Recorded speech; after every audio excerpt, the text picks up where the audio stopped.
కారం రంగు రుచితో ఉంటుంది. ఆచి మిరపపొడి అదరగొట్టే కారం రంగు రుచి. ఇప్పుడు మెగాస్టార్ ముందున్నవి 3 సినిమాలు. అందులో 2 సెట్స్ మీద ఉన్నాయి. రెండిట్లో ఒకటి షూటింగ్ పూర్తి చేసుకుంది, ఇంకో షూటింగ్ లో ఉంది. సో ఆ విశేషాలు ఏంటో చూసేద్దాం పదండి. చిన్న పిల్లలకు పెద్దవాళ్లలో ఉండే చిన్న పిల్లలకు విశ్వంబర నచ్చి తీరుతుందన్నది మెగాస్టార్ ఇచ్చిన మాట. మెగా బ్లాస్ట్ చూసిన వాళ్ళందరూ ఇది విజువల్ ఎఫెక్ట్స్ కీలకంగా ఉండే సినిమా అని ఫిక్స్ అయిపోయారు. మనకు తెలియని లోకాలను, మనం కనీ విని ఎరగని ప్రదేశాలను సిల్వర్ స్క్రీన్ మీద చూపించడానికి సిద్ధమవుతున్నారు వశిష్ఠ.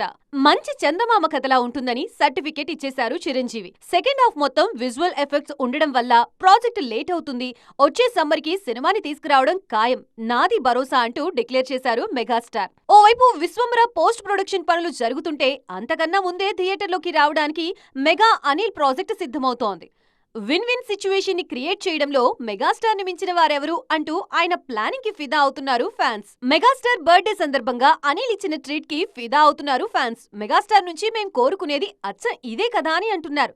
మెగా అనిల్ ప్రాజెక్ట్ ని విట్నెస్ చేయడానికి మేం రెడీగా ఉన్నామని ఖుషీగా చెప్పుకుంటున్నారు. కడుపుబ్బా నవ్వులు పండించే అనిల్ వింటేజ్ చిరుని శివశంకర వరప్రసాద్ గా ఎలా స్క్రీన్ మీద చూపిస్తారోననే ఆసక్తి సర్వత్రా కనిపిస్తోంది. మెగాస్టార్ పక్కన నయనతారను చూడ్డానికి కూడా ఇష్టంగా వెయిట్ చేస్తున్నారు ఫ్యాన్స్.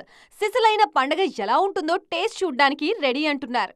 వాల్తేరు వీరయ్య లాంటి సినిమానిచ్చిన బాబీ కూడా మెగాస్టార్ తో మళ్లీ ప్రాజెక్ట్ చేయడానికి సిద్ధమవుతున్నారు. ఈసారి బాబీ కిట్టీలో ఏముందో, బాస్ ని సోలోగా డైరెక్ట్ చేస్తారా లేకుంటే సీక్రెట్ గా మరేమైనా ప్లాన్ చేస్తున్నారా? ఈ విషయాల్ని ఆసక్తికరంగా చర్చించుకుంటున్నారు అభిమానులు.